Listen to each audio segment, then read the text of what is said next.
This is the Family Dynamics Podcast with Kevin and Alicia Meeks.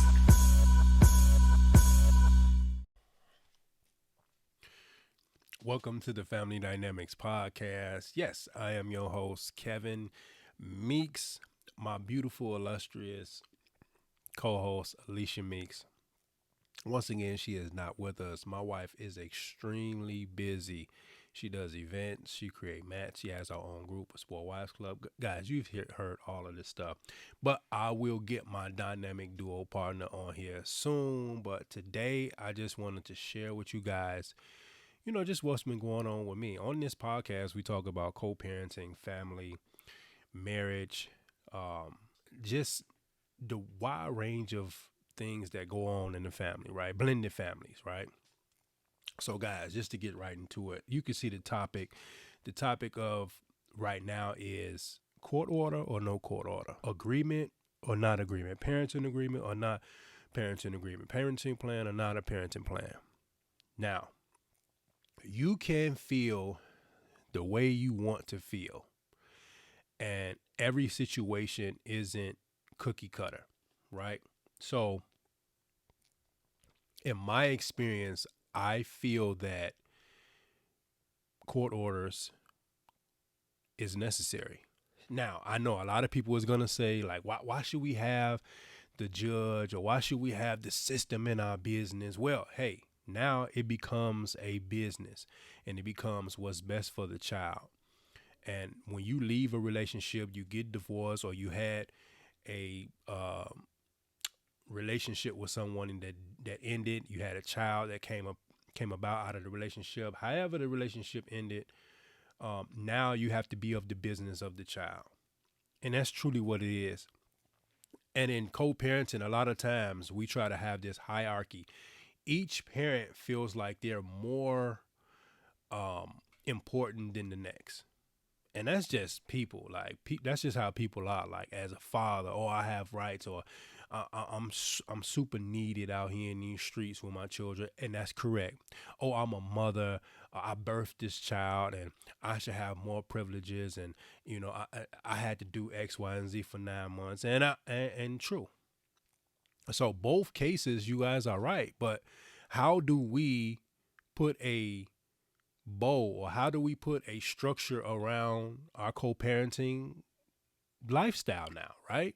Because when you're in the house with each other, like, there's really not a lot of structure. There's a culture inside of the house with the child, the two parents, and there's a structure with the child. But when you co-parenting now from two different places, now you have two different lifestyles, two different mindsets, two different ways of living. Now that has to create a structure. So just to give you a framework, this week, my child's mama, my baby mama, sent me a text, and she was a little upset.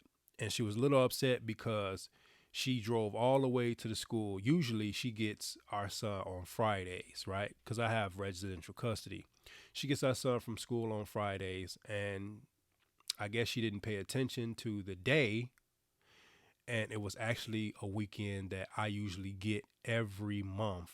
It's stated every month. It's in our court order every month that I get this weekend every single month. And it's been in our court order since probably at least about the last 7 years.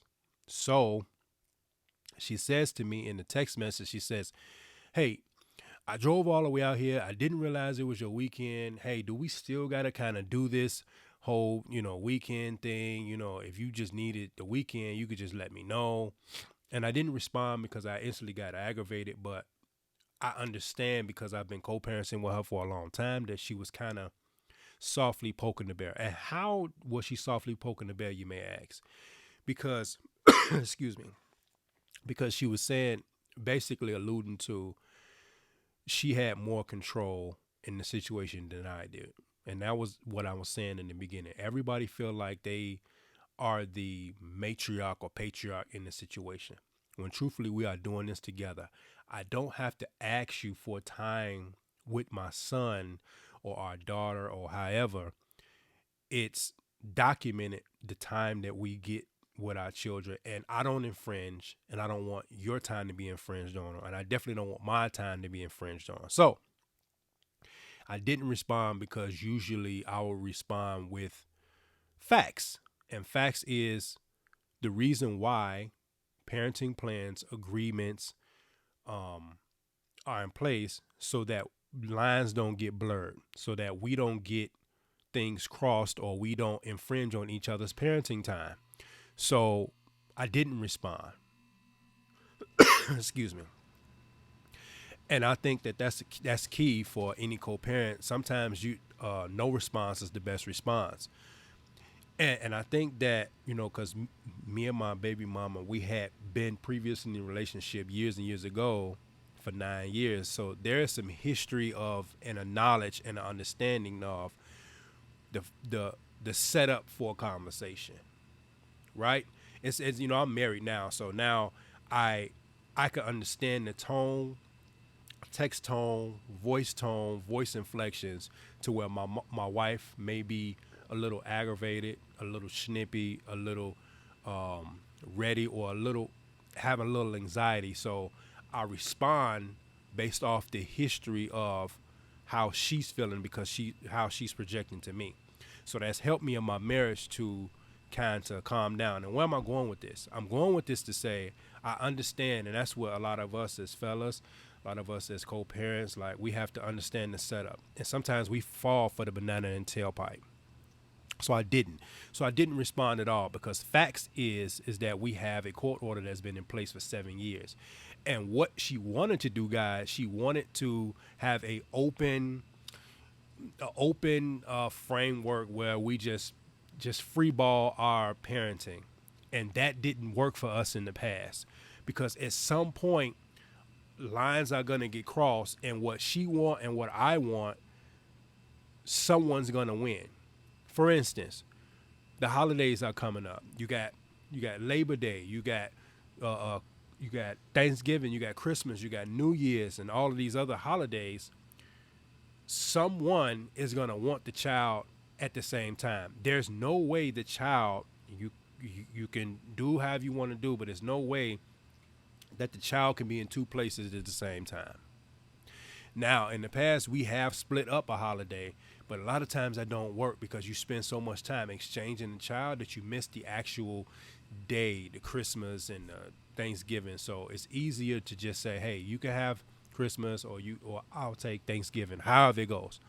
So she wanted this framework now where it's kind of free. Like it's been working out.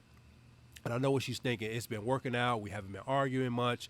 Let's just throw the quarter by the wayside. We could just work things out. No, even when things are going good, as a co-parent partner with your baby mama or your baby father, keep the agreements in place. Things may be working out today good, but if you deviate from the court order, it is hard to get back. Now, during COVID, we had to deviate from the court order because we didn't have a itemized list in our court documents that said during national global disasters, this is what you guys do with your child.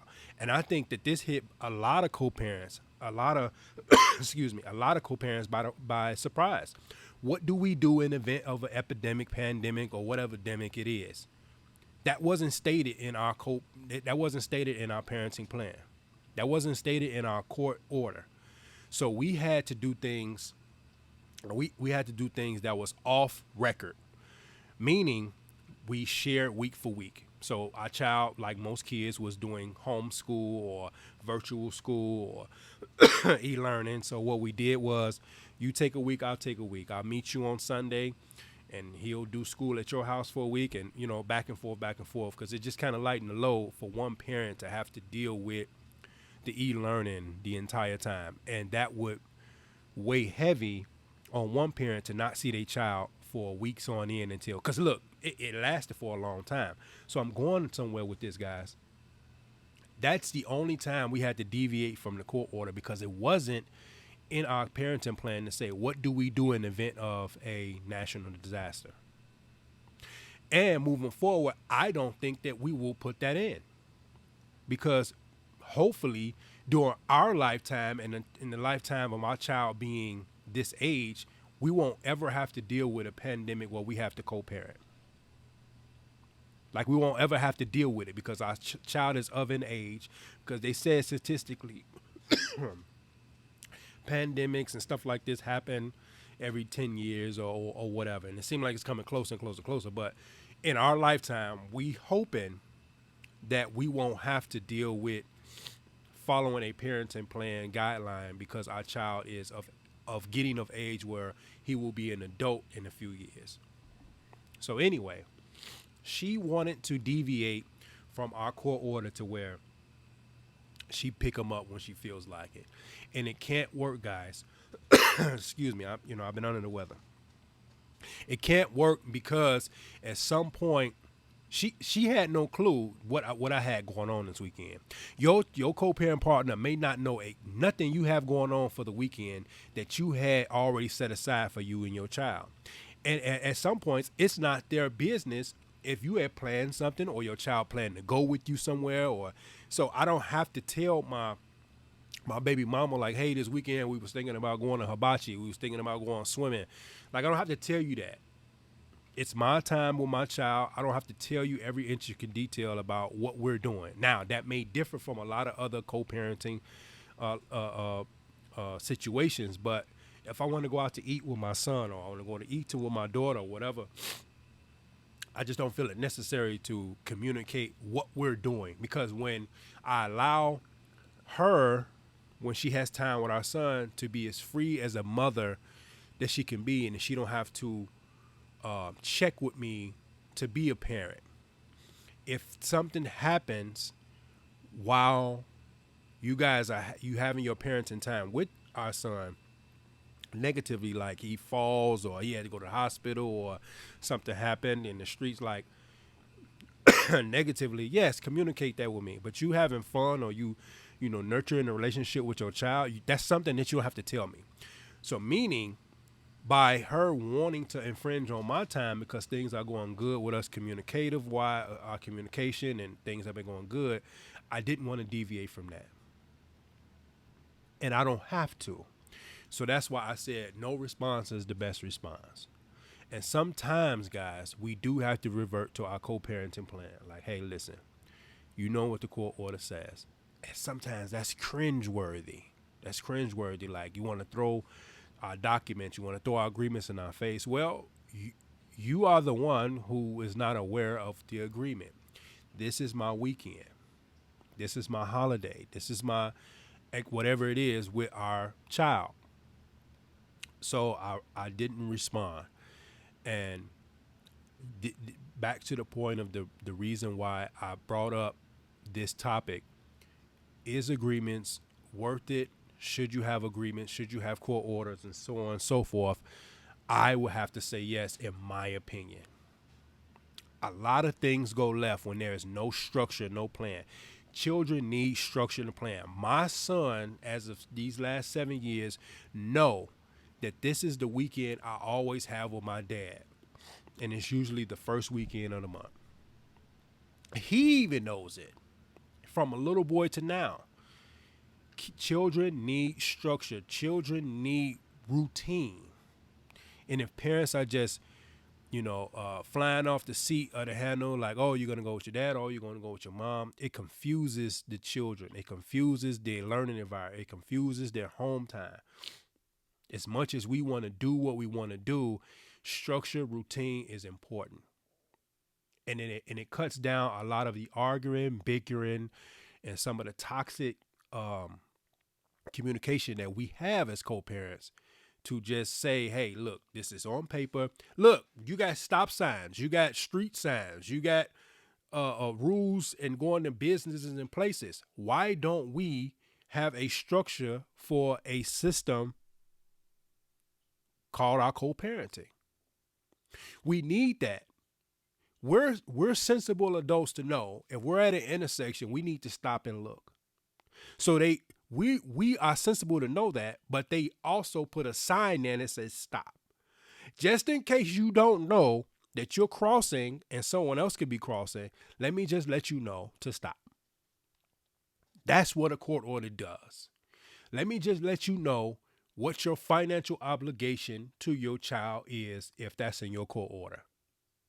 Every month, every week, bi-weekly, whatever. Doesn't take away from you as an adult. Doesn't take away from your ability to handle your responsibilities. But when it's written down, no lines can be blurred and crossed as to what's required. So that's my little tidbit about co-parenting and should you have a court order? Should you have agreements? Listen, it's very important, guys, in my opinion. Some people can go years and years and years without using it, but I guarantee you, I've been a co-parent my entire adult life and half of my teenage years. I've been a parent since I was a teenager, and I've seen the good, bad, and the ugly. Before court, I came from notarized letters at the currency exchange, and to be honest with you, those work until they don't. Notarized letters are good for agreements, but they are enforced by any municipality because it has to be stamped by a judge.